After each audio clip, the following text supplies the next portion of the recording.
Hello students, मैं DK. Agnihotri. इस video में हम लोग सब्स्टिट्यूटेड फिनॉल्स और कार्बोक्सिलिक एसिड के एसिडिक नेचर का डिस्कशन करेंगे। सबसे पहले चलते हैं फिनॉल और अल्कोहल। इससे पहले वाली वीडियो में मैं आपको बता चुका हूँ फिनॉल्स का एसिडिक करेक्टर अल्कोहल से बहुत ज़्यादा होता है। क्यों ज़्यादा होता है? बिकॉज फिनॉल से प्रोटॉन रिलीज होने के बाद फिनॉक्साइड आयन बनता है और अल्कोहल्स से प्रोटॉन रिलीज होने के बाद अल्कोक्साइड आयन बनता है।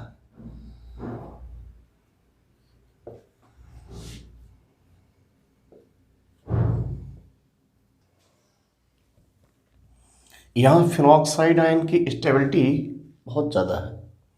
ये रेजोनेंस के कारण स्टेबल हो जाता है, लेकिन अल्कोक्साइड आयन अनस्टेबल रहता है। यहाँ पर आर फैक्टर लगा हुआ है। आर मीन्स एल्किल ग्रुप लगा हुआ है। ये एल्किल ग्रुप इस नेगेटिव चार्ज को डिस्टेबलाइज कर देता है, लेकिन यहाँ पर ये नेगेटिव चार्ज इजिली डिलोकलाइज हो जाता है ड्यू टू रेजोनेंस, है ना। अब हम लोग यहाँ पर डिस्कशन करेंगे acidic nature of substituted phenols. अगर फिनॉल में कोई सब्स्टिट्यूएंट आता है तो एसिडिक नेचर पर क्या इफेक्ट पड़ता है? Number 1, first condition, paranitrophenol.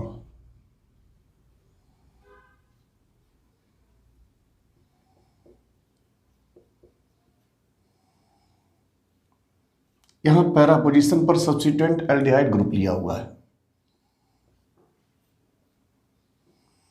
यहां कार्बोक्सिलिक ग्रुप लिया हुआ है।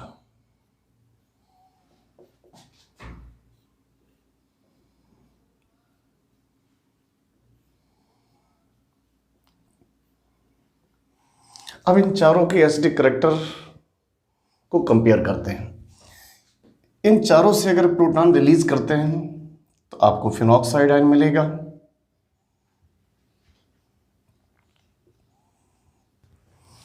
अब यहाँ फिनॉक्साइड आयन की स्टेबिलिटी इन सब्स्टिट्यूएंट्स पर डिपेंड करती है, NO2, CHO, COOH, Cl, है ना। अब ये देखना होगा NO2 किस टाइप का इफेक्ट जनरेट करता है, -I और -R। यहाँ CHO -I -R, ये -I -R इन दोनों इफेक्ट्स के बारे में इससे पहले वाले वीडियो में हम लोग डिस्कस कर चुके हैं। COOH -I -R, यहाँ पर Cl कैसा इफेक्ट जनरेट करेगा? Only -I। Halogen elements resonance effect show नहीं करेंगे। इन चारों में सबसे ज़्यादा -I इफेक्ट किसका है? इन चारों में NO2 नंबर 1। यहाँ पर मोस्ट स्टेबल आयन होगा ये पैरानाइट्रोफिनॉक्साइड। नेक्स्ट इसके बाद फिर स्टेबिलिटी किसकी आती है? एल्डिहाइड, इसके बाद कार्बोक्सिलिक, इसके बाद Cl। इट मीन्स यहाँ पर पैरानाइट्रोफिनॉल का एसिडिक करेक्टर इन चारों में सबसे ज़्यादा होगा। सेकेंड नंबर पर कौन आता है? एल्डिहाइड। ये एसिडिक करेक्टर का डिक्रीजिंग ऑर्डर हुआ, है ना। और यहाँ पर हम ये -I से भी डिसाइड कर सकते हैं, केवल -I ग्रुप। और इससे पहले मैं आपको बता भी चुका हूँ कि जितने भी माइनस वाले इफेक्ट होते हैं, -I -R, ये सभी एसिडिक करेक्टर को इंक्रीज करते हैं, और +I +R ये इफेक्ट एसिडिक करेक्टर को डिक्रीज करते हैं। तो यहाँ पर कोई भी +I +R का ग्रुप नहीं है ना, केवल -I -R। तो मोस्ट एसिडिक करेक्टर किसका होगा यहाँ, है ना। तो -I इफेक्ट हाईएस्ट यहाँ पर NO2 का, और Cl का -I इफेक्ट सबसे कम होगा। चलिए नेक्स्ट एग्जांपल लेते हैं, आर्थोनाइट्रोफिनॉल।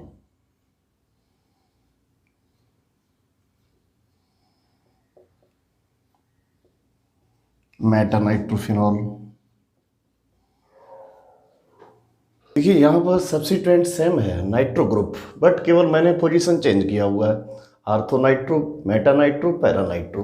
मेटा पोजीशन पर केवल इंडक्टिव इफेक्ट होता है, रेजोनेंस इफेक्ट नहीं होता है।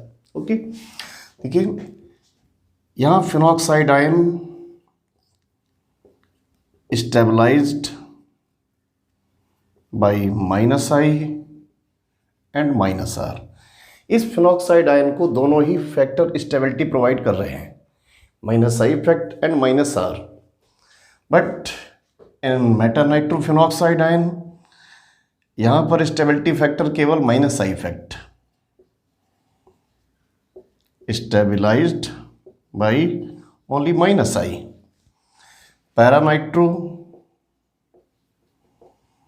Stabilised by -I and -R। अब ये कंफर्म है कि मेटा नाइट्रोफिनॉक्साइड आयन का acidic character, it means stability, इन दोनों से कम रहेगा। मेटा नाइट्रोफिनॉल पैरानाइट्रोफिनॉल से भी कम एसिडिक होगा और आर्थोनाइट्रोफिनॉल से भी। अब क्वेश्चन उठता है, आर्थोनाइट्रो और पैरानाइट्रोफिनॉल में किसका एसिडिक करेक्टर स्ट्रांग होगा, इन दोनों में किसकी स्टेबिलिटी ज़्यादा होगी। यहाँ तो सेम फैक्टर्स आ रहे हैं, तो ये डिसाइड करना होगा -I से। यहाँ -I पावर इज मैक्सिमम, यहाँ पर -I का पावर कम है।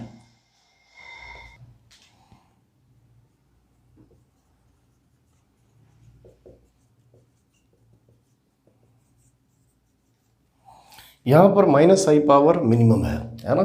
इट मीन्स स्टेबिलिटी आर्थोनाइट्रोफिनॉक्साइड आयन की ज़्यादा होगी in compare to पैरानाइट्रोफिनॉक्साइड ion.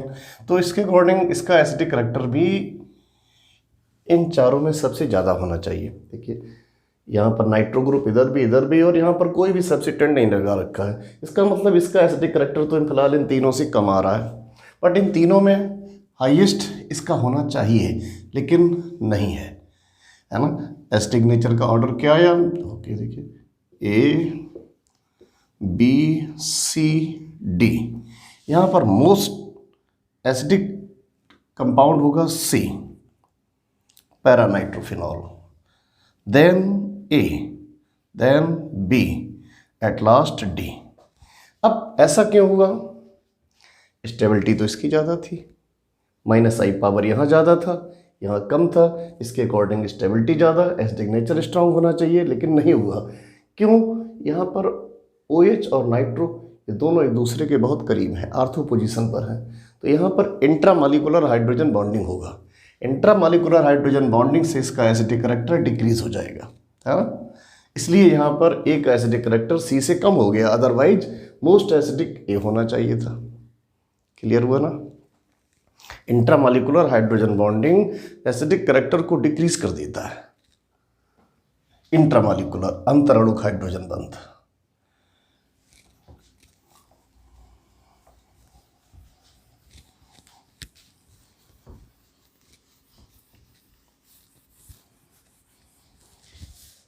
Next condition देखिए, यहाँ पर ये CH3 ये डिस्टेबलाइजिंग फैक्टर है ना। CH3 +R and +I effect generate करता है, तो ये दोनों ही फैक्टर डिस्टेबलाइज करते हैं। मीन्स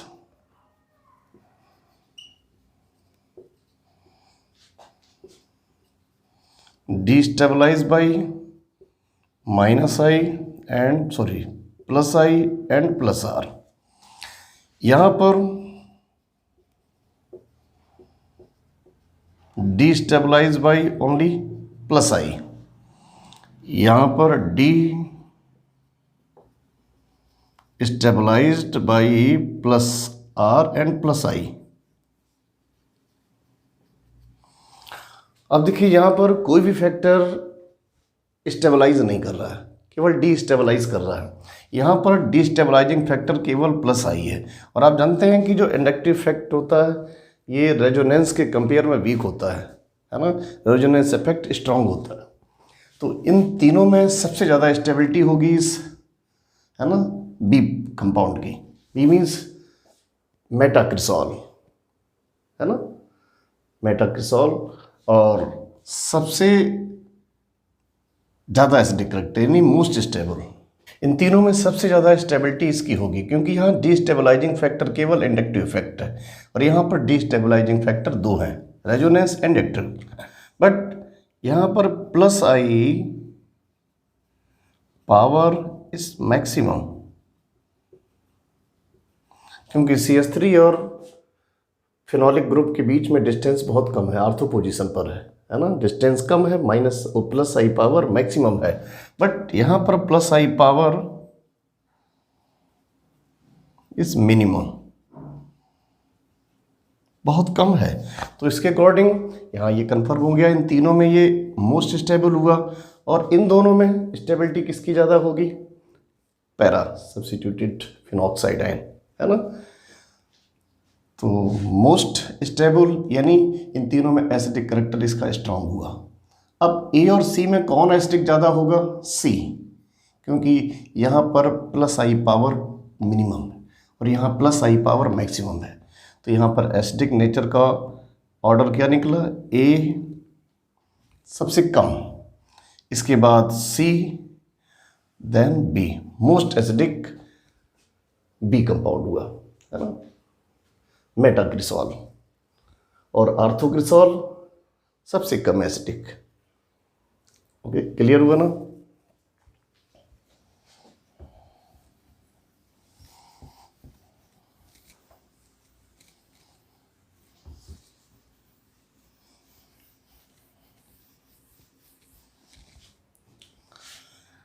नेक्स्ट सिचुएशन लेते हैं।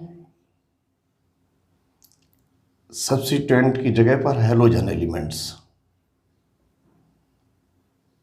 X,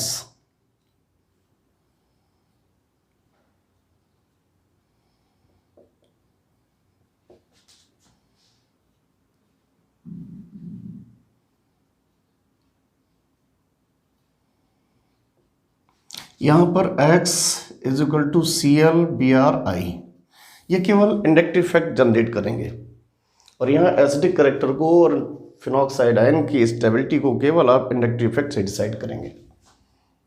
देखिए, स्टेबलाइज्ड बाय माइनस आई, यहाँ पर भी माइनस आई और यहाँ पर भी माइनस आई, ये तीनों ही आयन माइनस आई के द्वारा स्टेबलाइज हो रहे हैं। बट आप जानते हैं minus I power maximum ortho position पर होता है।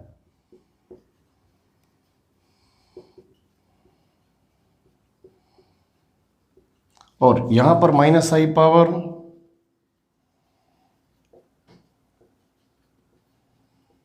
मिनिमम। ओके, रेजोनेंस इफेक्ट देखना नहीं है। तो इन तीनों में मोस्ट स्टेबल कौन हुआ? आर्थोफिनॉक्साइड, लीस्ट पैरा, है ना। तो एसिडिक करैक्टर इन तीनों में सबसे ज़्यादा किसका होगा?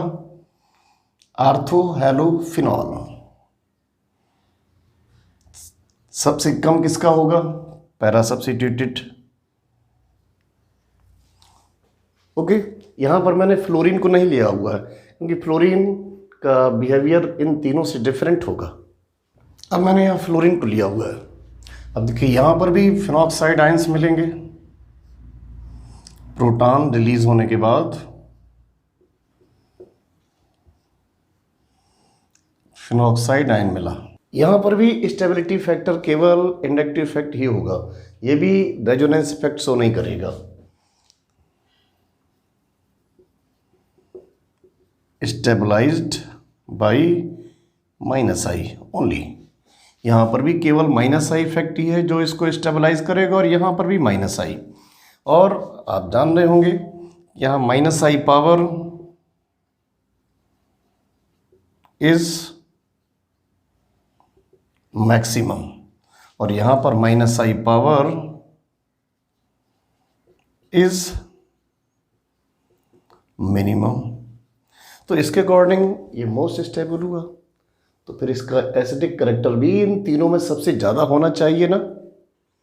लेकिन अभी हम लोग इससे पहले पढ़ चुके हैं कि आर्थोनाइट्रोफिनॉल का एसिडिक करैक्टर पैरानाइट्रोफिनॉल से कम हुआ। क्यों कम हुआ? वहाँ पर इंट्रामॉलिक्यूलर हाइड्रोजन बॉन्डिंग हुई जिससे एसिडिक करैक्टर डिक्रीज हो गया। और यहाँ पर अगर हम बात करते हैं strength of intramolecular hydrogen bonding की, तो आर्थोनाइट्रोफिनॉल से भी ज़्यादा होगा। क्यों ज़्यादा होगा? क्योंकि हाइड्रोजन बॉन्डिंग का स्ट्रेंथ नेगेटिविटी पर भी डिपेंड करता है। Fluorine most electronegative element of periodic table. It means यहाँ पर इंट्रामॉलिक्यूलर हाइड्रोजन बॉन्डिंग का स्ट्रेंथ आर्थोनाइट्रोफिनॉल से ज़्यादा है ना। तो फिर एसिडिक करैक्टर में क्या ऑर्डर निकला? यहाँ पर ए का एसिडिक करैक्टर सबसे कम है, लीस्ट एसिडिक, और मोस्ट में बी आएगा, है ना। तो एसिडिक करैक्टर का ऑर्डर ये निकला, A then C then B, है ना।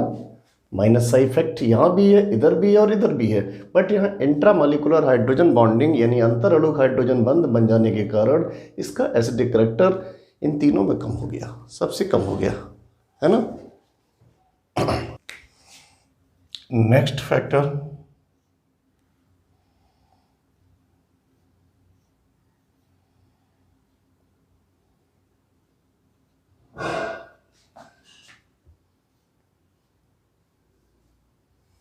यहां पर सब्स्टिट्यूएंट मैंने अल्कोक्सी ग्रुप ले रखा है, अल्कोक्सी।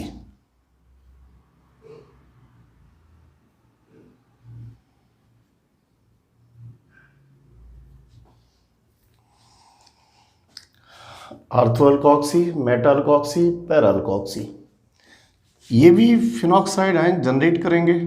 प्रोटॉन रिलीज करने के बाद यहाँ भी फिनॉक्साइड आयन मिला। देखिए इस सब्स्टिट्यूएंट का इफेक्ट कैसा होगा?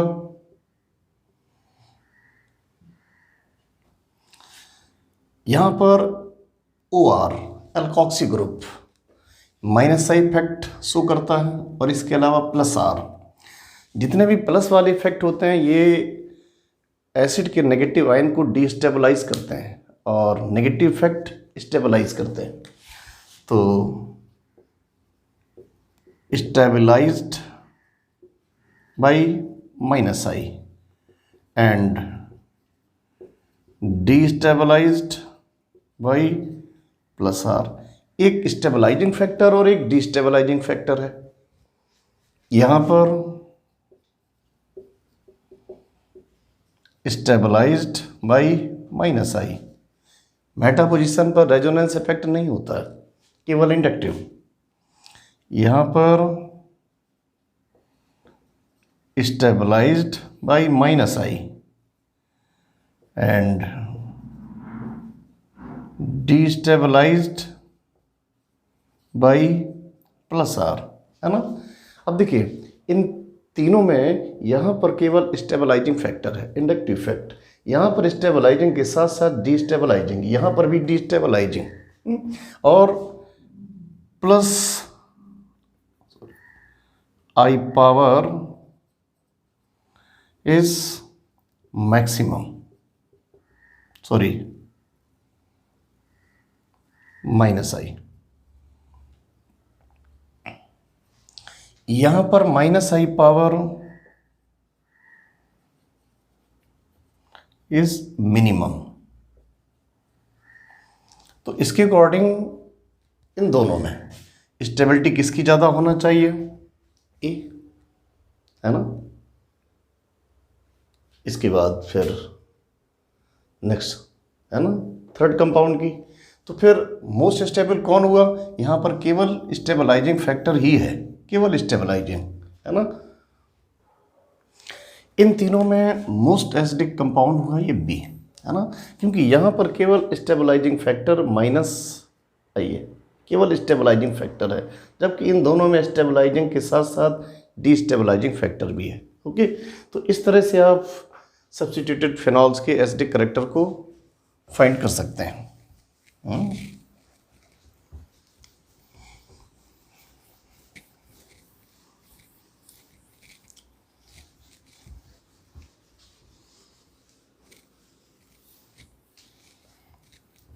है ना। तो इसे सीखने के लिए प्लीज़ आप अगर पूरा वीडियो देखेंगे स्टार्टिंग से लास्ट तक तो समझ में आएगा।